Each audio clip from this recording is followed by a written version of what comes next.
विगत कुछ दिनों पूर्व कई आईपीएस का तबादला हुआ था और गृह विभाग के तरफ से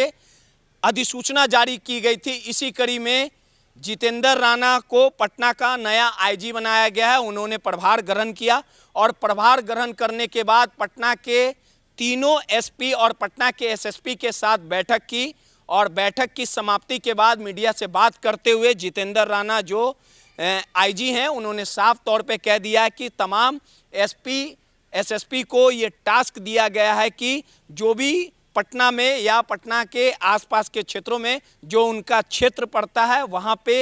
जो पुलिस की गश्ती है उसे सख्त रखे, अपराध पर अंकुश लगाया जाए, गश्ती को बढ़ाया जाए और जो भी अपराधी अगर अपराध की घटनाओं को करेंगे तो उन्हें बख्शा नहीं जाएगा, उनके खिलाफ कड़ी कार्रवाई की जाएगी। साथ ही लंबित मामलों को लेके भी उन्होंने सख्त हिदायत दी है। इस पूरे मामले को लेके जो बैठकें हुई और आईजी ने जो आज प्रभार ग्रहण किया, मीडिया से बात करते हुए क्या कुछ कहा है जितेंद्र राणा ने, पहले आपको वो सुनवाते हैं।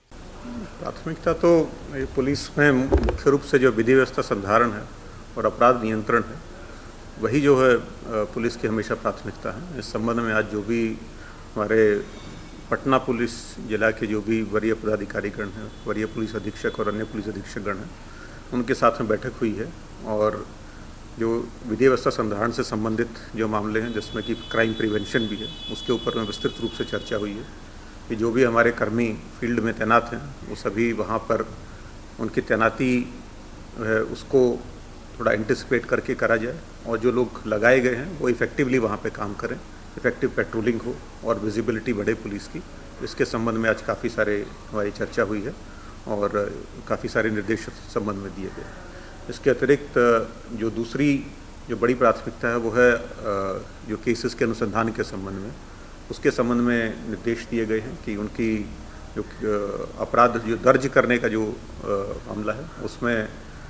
किसी तरीके की कमी नहीं आनी चाहिए और जो भी परिवादी जो हैं थाना पहुंचते हैं उनके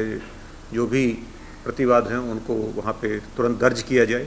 और उसके ऊपर में तुरंत इन्वेस्टिगेशन जो है अनुसंधान वो हमारे कर्मी शुरू करें। और इन्वेस्टिगेशन में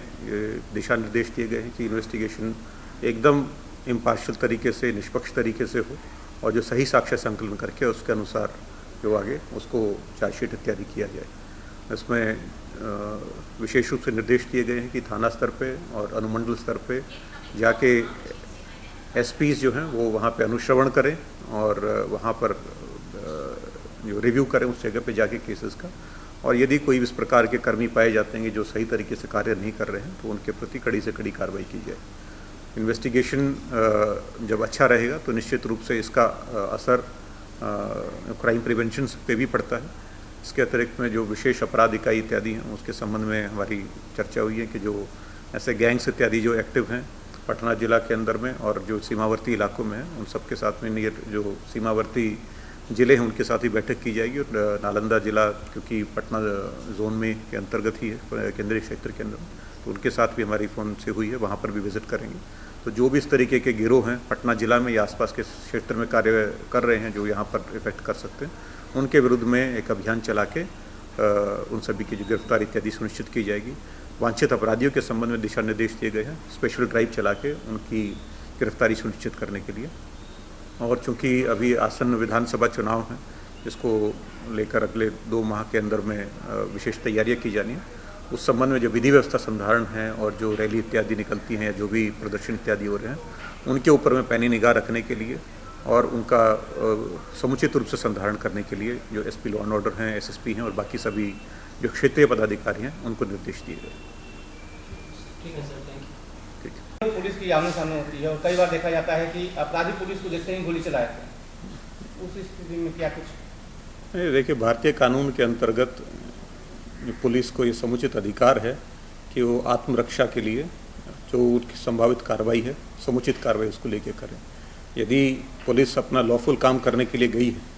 और वहाँ पे जो हमारी छापेमारी टीम है या जो भी पदाधिकारी हैं उनके ऊपर में किसी प्रकार के अग्रेशन अपराधियों द्वारा किया जाता है तो उसका समुचित जवाब देने के लिए वो स्वतंत्र हैं जो कानून के तहत है। और ये मेरा निश्चित रूप से जो हमारे पदाधिकारी हैं उनके साथ में भी क्षेत्र में हम लोग करेंगे, बैठक भी करेंगे, उनको उनके साथ में इनका रिव्यू भी करेंगे कि पुलिस का जो दबदबा जो है और जो पुलिस का वर्चस्व है वो निश्चित रूप से क्षेत्र में स्थापित हो। कोई भी जो अपराधी हैं, यदि किसी को ये लगता है कि पुलिस के वर्चस्व को तोड़कर और किसी प्रकार की कार्रवाई करना चाहते हैं, तो ये उनको एक कड़ा संदेश दिया जाए कि पुलिस जो कानून संगत जो कार्रवाई है, चाहे वो आत्मरक्षार्थ किसी प्रकार की कार्रवाई हो, वो निश्चित रूप से करेंगे और अपराधियों को छोड़ा नहीं जाएगा। तो क्या सर गोली का जवाब गोली से मिलेगा अपराधियों को? ये इस प्रकार की जो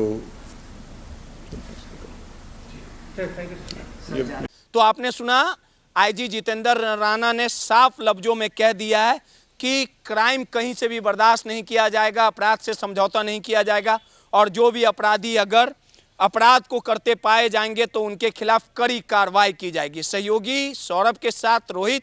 नटराज न्यूज, पटना।